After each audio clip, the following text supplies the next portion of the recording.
तो current affairs के आज के सेशन में कई सारे टॉपिक लेकर के आया हूं मैं, और आज के टॉपिक में नेशनल फैमिली हेल्थ सर्वे आपका जो है इससे जुड़ा हुआ डेटा आप लोगों को दूंगा। राष्ट्रीय परिवार स्वास्थ्य सर्वेक्षण की 5वीं रिपोर्ट जारी हो चुकी है और ये रिपोर्ट वैसे 6 मई 2022 को जारी हुई थी। तो इसमें बहुत सारा डेटा है राष्ट्रीय परिवार स्वास्थ्य सर्वेक्षण को लेकर के। इसमें जो है आपका एक तो भारत में स्वास्थ्य की स्थिति क्या है इससे जुड़ा हुआ डेटा है, जनसंख्या वृद्धि दर क्या है, प्रजनन दर क्या है, ऐसे मुद्दों पर चर्चा की गई है। और ये मुद्दे बहुत जरूरी होते हैं क्योंकि जब आप मेंस आंसर राइटिंग करते हैं, प्रीलिम्स में भी सीधे सीधे रिपोर्ट से क्वेश्चन आ जाते हैं। तो आज पहले सत्र की शुरुआत में मैं आपको रिपोर्ट के बारे में बात करूंगा और ये रिपोर्ट है आपकी NHSS है ना, NFHS 5 है ना, नेशनल फैमिली हेल्थ सर्वे 5वीं रिपोर्ट है आपकी। ठीक है, तो इस रिपोर्ट में सबसे पहली चीज जो आपकी है, देखिए इससे पहले चौथा सर्वे जो आपका हुआ था, चौथा सर्वे 2000, ये देखिए ये सर्वे सबसे पहले ध्यान रखिएगा 2019-20 का डेटा है। इसमें जब चौथा एडिशन आया था, चौथा सर्वे आया था, तो उसमें 2015-16 का डेटा था। ठीक है, इससे पहले वाला 2015-16 का था और अभी जो आया है ये 5वां एडिशन 2019-20 का डेटा है इसमें। ठीक है, तो अभी हम हमेशा चर्चा यही करेंगे कि 2019-20 का चर्चा है। अब देखिए इस सर्वे के तहत सबसे पहली काम क्या हुआ है, प्रजनन दर में कमी आई है। प्रजनन दर 2015-16 के समय पे 2.2 होता था, अब 2019-20 में ये घट गया है, घट करके ये 2.0 हो गया है प्रजनन दर। हमारे दो का जो सरकार का संकल्प है, उस संकल्प के तहत ये सबसे जो है बिल्कुल आदर्शात्मक स्थिति में आ चुका है ना।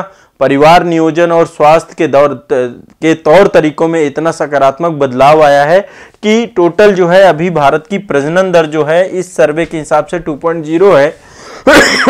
देखिए जो TFR है, वो TFR जो है मतलब 2.1 जो है सरकार के द्वारा एक लक्ष्य बनाया गया है कि बच्चों का प्रजनन क्षमता दर जो है 2.1 होना चाहिए, लेकिन उससे कम है आपका 2.0 है TFR। ठीक है, तो सबसे पहली बात प्रजनन दर कितनी है हमारी, 2.0 है। ठीक है, इसके अलावा जो 25 से 49 वर्ष की महिलाओं में पहले जन्म के समय औसत आयु जो है 21.2 वर्ष थी। ठीक है, तो 25 से 49 वर्ष की महिलाओं के में जन्म के समय जब पहला बच्चा उनका पैदा होता है, उसकी औसत आयु जो है लगभग 21 वर्ष के आसपास होती है, 21.2 वर्ष।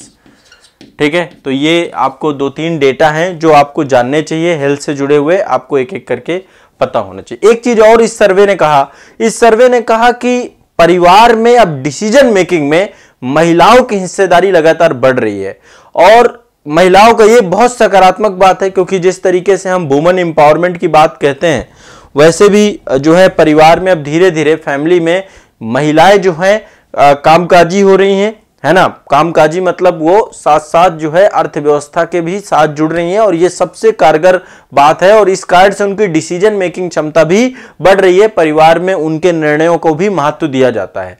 देश में महिलाओं व पुरुषों में मोटापा भी बढ़ रहा है, मतलब ये एक बड़ा प्रॉब्लम है। लगातार धीरे धीरे आप देखते हैं हमारे देश के अंदर हेल्थ को लेकर के बहुत सारी चिंताएं हैं। उनमें से एक चिंता होती है कि आपका मोटापा का स्तर क्या है, मोटापा, चर्बी और कोलेस्ट्रॉल किस तरीके से बढ़ रहा है। तो ऐसा बोला गया कि महिला और पुरुष दोनों में लगातार मोटापे की समस्या से दोनों जुड़ रहे हैं। इसके पीछे कई कारण होते हैं। एक तो थायराइड का भी इशू होता है, हाइपर थायराइड और हाइपोथायराइड के बारे में आपने पढ़ा होगा। जो हाइपर थायराइड होता है कई बार वो मोटापे का एक कारण बन जाता है, हाइपोथायराइड भी जो है वो लीनिंग का मतलब पतलेपन का भी एक कारण बन जाता है। तो अभी जो महिलाओं में मोटापा बढ़ा है 21% से बढ़ के 24% हो गया है, पुरुषों में 19% से लेकर 23% हो गया है। दोनों में तुलना करें तो महिलाओं में मोटापे की समस्या लगातार ज्यादा बढ़ रही है। इसमें बहुत सारे जो प्रदेश है, जैसे आंध्र प्रदेश हो गया, गोवा हो गया, सिक्किम हो गया, मणिपुर हो गया, दिल्ली हो गया, तमिलनाडु हो गया, पुदुचेरी हो गया, पंजाब है, चंडीगढ़ है, मतलब भारत के जो विभिन्न प्रदेश हैं, यहां पर महिलाएं जो हैं 1/3 अधिक महिलाएं मोटापे से ज्यादा ग्रसित होती हैं और उनका वजन ज्यादा बढ़ जाता है। तो एक ये बड़ा चिंता बना रहता है, मन में एक साइकोलॉजी सी क्रिएट हो जाती है कि यार मेरा देखिए थोड़ा सा खान पान में यदि सुधार कर लिया जाए तो मोटापे की समस्या से निजात पाया जा सकता है। लेकिन अब मुद्दा वही है कि खान पान में सुधार करना इतना आसान होता तो सब कर ही नहीं लेते। सबसे पहली बात, खान पान को लेकर के सही समझ नहीं है हमें, है ना, अवेयरनेस नहीं है, हम क्या खा रहे हैं क्या पी रहे हैं इसको लेकर हमें पता ही नहीं है, हम कुछ भी खाए जा रहे हैं, तो कहीं ना कहीं पे ये एक बड़ी समस्या है। तो 2-3 फैक्ट बताए। पहले तो जो इस समय हमारी प्रजनन दर हो गई हो 2.0 हो गई है। जो पहले बच्चे को जन्म देने की औसत आयु है वो 21.2 वर्ष है, औसतन है ये। महिलाएं मोटापे का शिकार ज्यादा हो रही हैं, पुरुष भी हो रहे हैं, दोनों ही हो रहे हैं, कोई अंतर नहीं है। पुरुष का जो डेटा है वो 23% है और महिलाओं का 24% है, तो कोई 1% खुशी मनाने वाली बात नहीं है। दोनों ही लगातार मोटापे के शिकार हो रहे हैं। सरकार के द्वारा जनसंख्या को नियंत्रित करने के लगातार प्रयास किए जा रहे हैं और इसके साथ लोगों के अंदर जो है एक ये अवेयरनेस भी आई है, सेल्फ अवेयरनेस आई है कि कम बच्चे पैदा किए जाएं और वो बच्चों को स्किल्ड और रोजगार बनाने के लिए उनको काम किया जाए। अब देखो, इसके लिए गर्भ निरोधक जो है उनके लिए सरकार के द्वारा काम किया गया। लगभग 67% गर्भ निरोधन का प्रयोग परिवार नियोजन की तरफ लोगों के द्वारा, इन सभी कारणों से जो है जनसंख्या वृद्धि एक बड़ी समस्या है।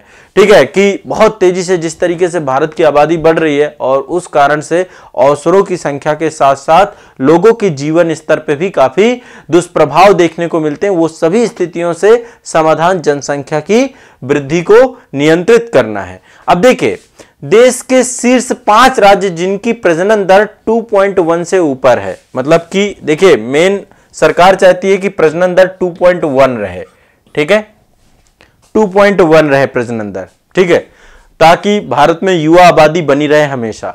इनमें से बहुत सारे स्टेट ऐसे हैं जिनकी प्रजनन दर 2.1 से ज्यादा है, जैसे बिहार की प्रजनन दर जो है सबसे ज्यादा बिहार में ही है, 2.98% है आपकी, 2.98, ठीक है। बिहार के बाद दूसरा, बिहार के बारे में आपको पता भी है कि सबसे ज्यादा बिहार में आपका जो है जनघनत्व भी है। भारत में अभी जब नई जनगणना आएगी तो उसमें और देख लेंगे, जनघनत्व डेंसिटी बहुत ज्यादा है बिहार में, है ना, वहां पे बहुत ज्यादा, जितना लैंड एरिया है उससे ज्यादा वहां की पॉपुलेशन है, ठीक है। इसके बाद है मेघालय। वैसे पॉपुलेशन के आधार पर हमारा उत्तर प्रदेश सबसे बड़ा स्टेट है। मेघालय का भी जो है TFR बहुत ज्यादा है, प्रजनन दर बहुत ज्यादा है मेघालय। ये थोड़ा सा टॉप 3 स्टेट लिख लीजिए। मेघालय का TFR है 2.91, प्रजनन दर आपका 2.91 है, ठीक है। होना कितना चाहिए? 2.1 सरकार का है। इसके बाद हमारा उत्तर प्रदेश है, उत्तर प्रदेश का है 2.35, ये ठीक है, टॉप 3 में ये आपके स्टेट आते हैं। फिर इसके बाद झारखंड और फिर मणिपुर का नंबर आता है, ठीक है। इसके बाद है आपका झारखंड और फिर आपका मणिपुर। तो ये आपको एक डेटा याद रखना है। सबसे ज़्यादा प्रजनन दर आपकी हमारे बिहार में है, यूपी तीसरे नंबर पे है, मेघालय दूसरे नंबर पे है, एक बार ये ध्यान रखना है, ठीक है। तो बिहार और मेघालय में प्रजनन दर सर्वाधिक है। सबसे कम कहाँ है? सबसे कम है आपके सिक्किम में। आपको पता है जनसंख्या सिक्किम की सबसे कम है, सिक्किम में सबसे कम है TFR, और अरुणाचल प्रदेश, वो अंडमान निकोबार द्वीप समूह में भी कम है, ठीक है, अंडमान एंड निकोबार द्वीप समूह में यहां पर भी सबसे कम है। तो सबसे ज्यादा बिहार, सबसे कम सिक्किम, ठीक है, ये ध्यान रखना है, ये क्लियर रखना है। अब देखो, जब 1992-93 के दौर पे प्रति महिला 3.7 बच्चों को जन्म देती थी उस समय, मतलब 3.7 बच्चे औसतन है, TFR जो निकालते हैं हम लोग, प्रजनन दर की बात करते हैं। अब ये घट गया है 2019-20 में, यही आपका 2.1 हो चुका है ग्रामीण क्षेत्रों में जहां पे महिलाओं के द्वारा 1990 के दशक की बात कर रहे हैं, 1992-93 में जहां पर 3.7 होता था वो घट के 2.1 हो गया है। बहुत खुशी की बात है कि ग्रामीण क्षेत्रों में स्थिति बदली है। और शहरी क्षेत्रों की स्थिति में तो बहुत बड़ा चेंज आया है। शहरी क्षेत्रों में पहले 1992-93 में 2.7 होता था, अब जाके घट के ये 1.6 हो गया है, ठीक है, 1.6 बच्चे ये आपके हो चुके हैं। अब तो एक बच्चा ही बहुत कुछ है, चाहे लड़का हो जाए चाहे लड़की हो जाए, सब बराबर है। लड़का लड़की में कोई भेद नहीं है, दोनों ही एक हैं। लड़कियां मैं कई मायनों में लड़कों से बेहतर मानता हूं, क्योंकि वो जिस तरीके से अपने माँ बाप को सपोर्ट करती हैं, जिस तरीके से वो फोकस्ड होती हैं और चीजों को बेहतर बना सकती हैं। लड़के भी बेहतर होते हैं, मैं नहीं कह रहा हूं, लेकिन लड़कियां निश्चित तौर पे अपने माँ बाप की ज्यादा सेवा करती हैं। ये मतलब इस चीज में दोहरा नहीं है, ये मैंने देखा है, मतलब रियल टाइम, और ये सही भी नहीं हो सकता, ऐसा नहीं है ना, लेकिन फिर भी मैं मान के चलता हूं कि देखिए माँ बाप की सेवा बहुत जरूरी है। आप अपने लाइफ में कुछ भी बन जाइए कल के दिन, लेकिन माँ बाप को सराखों में बैठा के रखिएगा, ठीक है। उनकी सेवा आजीवन करनी है। कभी भी ऐसा मत करिएगा कि आप उनको जो है दोयम दर्जे का बना दे। जब तक उनके हाथ पांव चल रहे हैं वो वैसे भी आपसे सेवा नहीं कराएंगे, लेकिन सेवा तब होती है जब वो अपने जीवन में असहाय हो जाते हैं, ठीक है। लोग तो छोटी छोटी चीजों को आप सुनाने लग जाते हैं कि मैंने ये कर दिया, मैंने वो कर दिया। उन्होंने आपको जन्म दिया है और जन्म से लेकर के बड़ा किया है। ये दिमाग में बैठा के चलेगा कि उन्होंने जितना अपने कितने सपने बाप जो है अपने बच्चे के ऊपर छोड़ देता है, तो उन सपनों को पूरा करने की जिम्मेदारी आपकी है। ये जरूरी ध्यान रखिएगा, ठीक है। ये बहुत छोटी सी बात है। तो एक सर्वे था आपका, इससे जुड़े हुए क्वेश्चन आप लोगों से पूछे जा सकते हैं। अगली खबर हमारे बिहार राज्य से है, ठीक है। ये आपको पता है कि बिहार राज्य के मुख्यमंत्री हैं माननीय नीतीश कुमार जी हैं। तो भारत के पहले इथेनॉल संयंत्र का उद्घाटन किया गया है। लिख लीजिएगा, भारत का पहला इथेनॉल संयंत्र कहां बनाया गया है? बिहार राज्य में पूर्णिया जिले में एक जगह है जिसका नाम है परोरा। पूर्णिया जिले में एक जगह है परोरा। तो बिहार के मुख्यमंत्री नीतीश कुमार जी ने बिहार के पूर्णिया स्थित परोरा में भारत के पहले इथेनॉल संयंत्र को स्थापित किया है। 30 अप्रैल 2022 को इसका उद्घाटन किया गया था। और ये जो इथेनॉल संयंत्र लगाया गया है, ये आपका जो है eastern India biofuel private limited के द्वारा लगाया गया है। संस्था का नाम है eastern India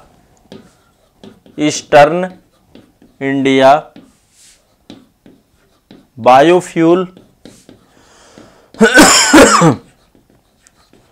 eastern India biofuel private limited, ठीक है। इसके द्वारा जो है ये संयंत्र इथेनॉल संयंत्र लगाया गया है। तो ये बहुत बड़ी बात है बिहार के लिए। जिस तरीके से वहां पे इंडस्ट्रियल डेवलपमेंट होना चाहिए, उस दिशा में एक बहुत सकारात्मक प्रयास है। तो बिहार में 2021 में जो है इथेनॉल उत्पादन को प्रोत्साहित करने की नीति आई थी, 2021 की नीति थी। और ये देश का पहला अनाज आधारित इथेनॉल संयंत्र है, ठीक है। अनाज आधारित इथेनॉल संयंत्र है। तो ये एक बहुत बड़ी बात है। मैं तो चाहता हूं कि बिहार पुराना गौरव प्राप्त करे और बिहार से पलायन खत्म हो। बिहार की राजनीति को यह समझना चाहिए कि बिहार के लोगों को यदि गरिमापूर्ण जीवन देना है तो सबसे बड़ा काम इतना कर दे कि वहां से पलायन के लिए लोगों को मजबूर ना होना पड़े। इतने विकल्प खोल दिए जाएं बिहार में कि वहां के नागरिक वहीं पर रह करके गरिमापूर्ण जीवन जी सके और बिहार को उन्नत कर सके। बिहार का व्यक्ति जितनी मेहनत, बिहार और उत्तर प्रदेश दोनों की बात कर रहा हूं यहां पे, जितनी मेहनत दूसरे राज्यों को विकसित करने में लगा देते हैं, वैसे विकसित हमारा भारत ही हो रहा है। लेकिन यदि वही पूरी की पूरे पोटेंशियल बिहार राज्य के लिए वो लगा दें, उतना मेहनत बिहार राज्य के लिए कर दें, तो निश्चित तौर पर बिहार तो नंबर 1 हो जाए। पर वहां की राजनीति को यह बात सोचना पड़ेगा कि बिहार के लिए कितना बेहतर विकल्प उपलब्ध कराए जा सकते हैं। और इसके लिए सबसे प्राथमिक चीज है लॉ एंड ऑर्डर को मेंटेन करना, ठीक है। तो ये आपको ध्यान रखिएगा। बिहार क्षेत्र में जो है जो ये आपका इथेनॉल उत्पादन को लेकर के ये संयंत्र लगाया गया, पूछा जा सकता है, ध्यान रखिएगा, ठीक है। अगला चलते हैं, नेक्स्ट अगला है, ये भी आपका बहुत इंपॉर्टेंट है। अब आपको पता है अल्टरनेटिव एनर्जी की तरफ हम जा रहे हैं। ये आपका इथेनॉल संयंत्र है जो लगा है बिहार में, ठीक है। और अल्टरनेटिव एनर्जी में हाइड्रोजन संयंत्र लगाए जा रहे हैं, हरित हाइड्रोजन संयंत्र लगाए जा रहे हैं। तो OIL ने, ऑयल इंडिया लिमिटेड के द्वारा असम में जोरहाट पंप स्टेशन पर अपना पहला 99.99% शुद्ध ग्रीन हाइड्रोजन पायलट प्लांट जो है ये लगाया इन्होंने। 21 अप्रैल 2022 को ये प्लांट लगाया गया था। तो OIL के द्वारा लगाया गया है, ये ऑयल इंडिया लिमिटेड के द्वारा लगाया गया है भारत का पहला शुद्ध हरित हाइड्रोजन संयंत्र। कौन सा?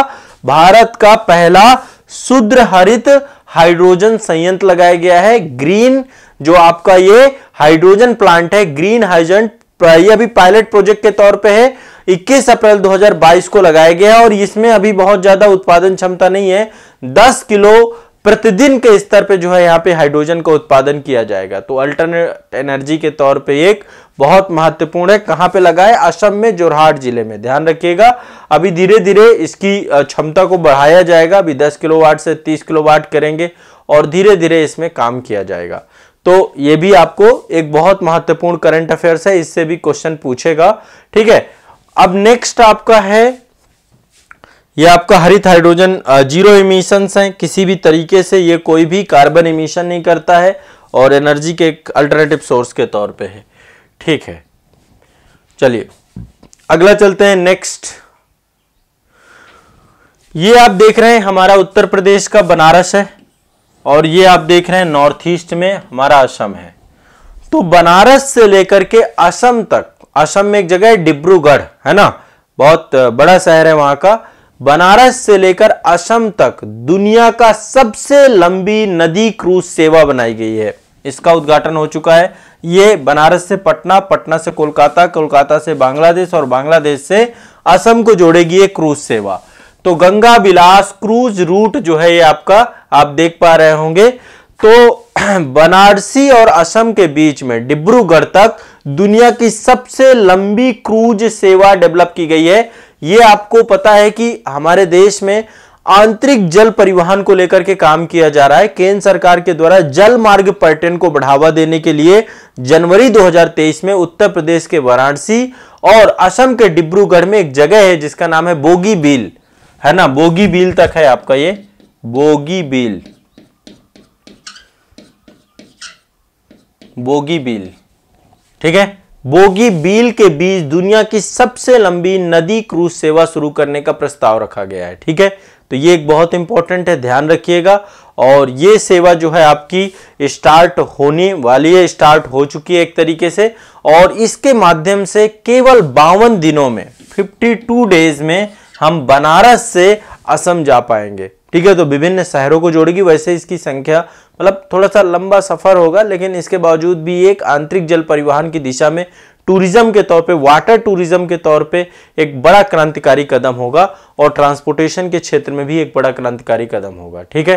तो आप सभी जानते हैं बनारस में जो है आपका रविदास घाट है, वहां पे उत्तर प्रदेश के मुख्यमंत्री माननीय योगी आदित्यनाथ जी और केंद्रीय जल मार्ग मंत्री हमारे सर्बानंद सोनोवाल वो भी असम के थे। तो ये जो है आपका स्टार्ट किया गया, इसका नाम है गंगा विलास क्रूज सेवा, ठीक है, इसको आपका ध्यान रखिएगा।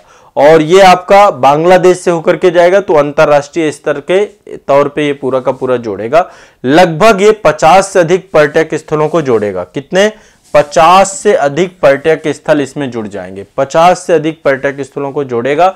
इसमें बहुत सारे राष्ट्रीय उद्यान आएंगे, अभयारण्य भी आएंगे, सुंदरवन का डेल्टा भी आएगा, काजीरंगा नेशनल पार्क जो कि असम में है वो भी इसमें जुड़ा होगा। आप सोचिए कि अपने आप में कितना शानदार जो है टूरिज्म का एक्सपीरियंस देने वाला है, ठीक है। तो बनारस से यात्रा शुरू होगी, बक्सर पहुंचेगा बिहार, बक्सर हो गया, गाजीपुर हो गया, रामनगर हो गया, ठीक है, कोलकाता हो गया, फिर बांग्लादेश में पहुंचेगा, 15 दिन तक बांग्लादेश में रहेगा और इसके बाद आपका डिब्रूगढ़। टोटल 52 दिनों की यात्रा करके आप बहुत अच्छे से आप इसको डेवलप करेंगे। अब देखिए इस 52 दिनों की यात्रा बहुत ज्यादा होती है, तो इस यात्रा को बहुत बेहतरीन बनाने के लिए जो क्रूज है आपका, उस क्रूज में गीत संगीत, सांस्कृतिक कार्यक्रम, जिम आदि सारी सुविधाएं यहां पर दी जाएंगी ताकि आप पर्यटन का पूरा आनंद ले पाएंगे, ठीक है। तो ये ध्यान रखिएगा, ये अंतरदेशीय जलमार्ग प्राधिकरण के द्वारा इस पूरे चीजों को डेवलप किया जा रहा है। गंगा विलास भारत में निर्मित पहला जलयान है जो कि दुनिया में जहाज द्वारा सबसे लंबी नदी यात्रा को तय करेगा, ठीक है। इसका नाम है गंगा विलास क्रूज, का नाम आपको ध्यान रखना है, गंगा विलास क्रूज, ठीक है। ये पूरी की पूरी यात्रा है और गंगा विलास क्रूज जो है आपका ये पूरी यात्रा को तय करेगा। लगभग ये गंगा विलास क्रूज जो आपका है 62.5 मीटर की लंबाई है इसकी, और ये जो है आपका लगभग टोटल काफी महत्वपूर्ण जो है क्रूज के तौर पे होगा। ये है आपका गंगा विलास क्रूज, ठीक है। तो इसको बहुत अच्छे से डेवलप किया जा रहा है। अब एक चीज ध्यान रखिएगा, चूंकि अब अंतर्देशीय परिवहन के लिए हम काम कर रहे हैं, तो देश में हाइड्रोजन ईंधन सेल कैंटरमैन पोत बनाया जा रहा है। पोत, ठीक है, ये पोत देख रहे हैं आप, तो ये हाइड्रोजन ईंधन सेल से चल पाए, इलेक्ट्रिक तरीके से चल पाए, तो ये काम कोचीन शिपयार्ड कर रही है। कोचीन शिपयार्ड वाराणसी के लिए देश का पहला हाइड्रोजन ईंधन सेल से इसको कटमरैन बोलते हैं, कटमरैन पोर्ट बनाने के लिए काम कर रही है। ठीक है, कटमरैन पोर्ट बनाने के लिए काम कर रही है, कटमरैन पोत बनाने के लिए काम कर रही है कोचीन शिपयार्ड। ठीक है, तो ये भी ध्यान रखिएगा। और इस पे जो है एक पूरा एमओयू साइन हुआ है। और उत्तर प्रदेश में ये इलेक्ट्रिक है, सारे ईवी के माध्यम से चलेंगे, जीरो इमिशंस होगा इनका। तो ये आपके जो है बनारस से लेकर के गुवाहाटी तक के लिए ऐसे जहाजों का निर्माण किया जा रहा है। तो एक ये भी बहुत इंपॉर्टेंट चीज है कि अभी इनको भी ईवी व्हीकल से ही जोड़ने की चीज की जा रही है। ठीक है, प्रदूषण में जीरो योगदान होगा। इसके बाद नेक्स्ट अगला बहुत इंपॉर्टेंट है आपका। ठीक है, अगला है, देखिए आपको पता है कि अल्टरनेटिव एनर्जी के तौर पे हम जा रहे हैं, और मैंने कल आपको बताया था कि लगभग सोलर एनर्जी की दिशा में हम बहुत तेजी से काम कर रहे हैं। और सोलर एनर्जी के कारण ही भारत जो है बहुत बड़ी मात्रा में अपनी ऊर्जा आवश्यकताओं को भी पूरा कर पाएगा, बहुत सारा फंड भी हम बचा पाते हैं। तो मध्य प्रदेश के खंडवा में दुनिया का सबसे बड़ा तैरता हुआ सौर ऊर्जा संयंत्र लगाया गया है। ये मध्य प्रदेश के खंडवा क्षेत्र में दुनिया का सबसे बड़ा तैरता हुआ संयंत्र लगाया गया, फ्लोटिंग सोलर प्लांट लगाया गया है। आपको यह ध्यान रखना है। तो जो मध्य प्रदेश के मुख्यमंत्री हैं माननीय शिवराज सिंह चौहान जी की उपस्थिति में इस परियोजना को जो है क्या किया गया है, काम दिया गया है। यह भारत में दुनिया की सबसे बड़ी तैरती हुई सौर ऊर्जा परियोजना है। ठीक है, और इससे भी मध्य प्रदेश की बिजली समस्याओं को दूर किया जाएगा। और लगभग ये 600 मेगावाट की बिजली यहां से पैदा होगी। टोटल कितनी होगी? 600 मेगावाट। 600 मेगावाट की बिजली यहां पे पैदा होगी। ये नर्मदा नदी आपका पड़ता है। ठीक है, मध्य प्रदेश में खंडवा में नर्मदा नदी के तट पर एक बांध बनाया हुआ है, जिस बांध का नाम है ओंकारेश्वर बांध। तो ओंकारेश्वर बांध का जो जलाशय है, उस जलाशय में जो है ये बनाया जा रहा है आपको। ठीक है, ध्यान रखना है। खंडवा जो है राज्य का एकमात्र जिला है जहां पर 4000 मेगावाट से अधिक बिजली के उत्पादन की जाएगी। ठीक है, तो खंडवा जिले में नर्मदा नदी के ओंकारेश्वर बांध पे जो है ये परियोजना को संचालित करने का काम किया जा रहा है। तो ओंकारेश्वर फ्लोटिंग सोलर परियोजना के नाम से इसको दुनिया की सबसे बड़ी फ्लोटिंग परियोजना है। तो क्वेश्चन पूछा जा सकता है कि मध्य प्रदेश में किस राज्य में सबसे बड़ी जो है फ्लोटिंग सोलर प्लांट लगाया गया है, ये भी आपको ध्यान रखना है। ठीक है, इसके बाद अंतिम करंट अफेयर्स है आज का। ठीक है, ये देखिए दुनिया का सबसे बड़ा तैरता हुआ फ्लोटिंग। ठीक है, ये आपका ये खबर है आपकी गुजरात से। भारत का पहला भूकंप संग्रहालय बनाया गया। आपको पता है कि भुज में 2001 में भूकंप आया था, बड़ा मतलब खतरनाक भूकंप आया और 12,000 से ज्यादा लोगों को अपनी जान भी गंवानी पड़ी, अपना सब कुछ खत्म हो गया उनका। ठीक है, तो भारत का पहला भूकंप संग्रहालय बनाया गया है भुज में। कहां बनाया गया है? भुज में बनाया गया है। तो यह भी आपको ध्यान रखना होगा। भुज के निकट एक जगह है जिसका नाम है भुजियो हिल। भुज आपका गुजरात में पड़ता है। ठीक है, कहां पड़ता है? गुजरात में। तो भुज में आपका भारत का पहला भूकंप संग्रहालय बनाया गया है। क्या बनाया गया? भारत का पहला भूकंप संग्रहालय। ठीक है, प्रधानमंत्री जी के द्वारा इसको, ठीक है, 28 अगस्त 2022 को इसका जो है उद्घाटन किया गया। और इसका नाम जो रखा गया भूकंप संग्रहालय का, वो रखा गया स्मृति वन। स्मृति वन बिहार के गुजरात के लिए निश्चित तौर पे ये अपने आप में काफी बड़ा हादसा रहा है। और स्मृति वन एक अनूठा स्मारक है पूरा का पूरा, जिसमें जनवरी 2021 में आए इस क्षेत्र में विनाशकारी भूकंप में जान गंवाने वाले लगभग 12,000 से अधिक लोगों के नाम लिखे हुए स्मृति वन पे। वहां पे सभी के नाम भी लिखे गए स्मृति वन में। ठीक है, तो यहाँ पे ये ध्यान रखना है। और कहते हैं इसमें भूकंप का एक सिम्युलेटर लगाया गया है, जिससे जो लोग यहाँ पे जाएंगे तो उनको भूकंप के झटके भी महसूस करवाए जाएंगे। मतलब अपने आप में एक जो है नेचुरली नहीं होगा ये, मतलब एक तरीके से कृत्रिम तौर पे एक पूरा अनुभव प्रदान करना है। तो ये कहाँ बना हुआ है? भुजियो हिल में। भुज के पास से भुजियो हिल है, उन्हीं के ऊपर ये पूरा का पूरा बनाया गया है और ये देश का पहला भूकंप स्मारक के तौर पे है। ठीक है, ध्यान रखना। आपको सभी को पता है 26 जनवरी जो देश का हमारा गणतंत्र दिवस होता है, उसी टाइम पीरियड पे भुज में भूकंप आया था और हजारों की संख्या में लोगों ने अपने जीवन को जो है समाप्त हो गया था, लोगों का जीवन, उनके जीवन में तहस नहस चीजें हो गई थी। तो ये आपको ध्यान रखना है। क्लियर है, स्पष्ट है? ये आपका आज के करंट अफेयर से जुड़े हुए कुछ महत्वपूर्ण पॉइंट हो गए, टॉपिक हो गए। काफ़ी सारी चीज़ें मैंने आपको यहाँ पर आज बताने का प्रयास किया जो एग्ज़ाम से जुड़ी हुई हो सकती हैं। अब इनको आप सभी को रट जाना है, पढ़ लेना है, दोबारा एक बार रिवीजन कर लेना है, काम हो जाएगा। ठीक है।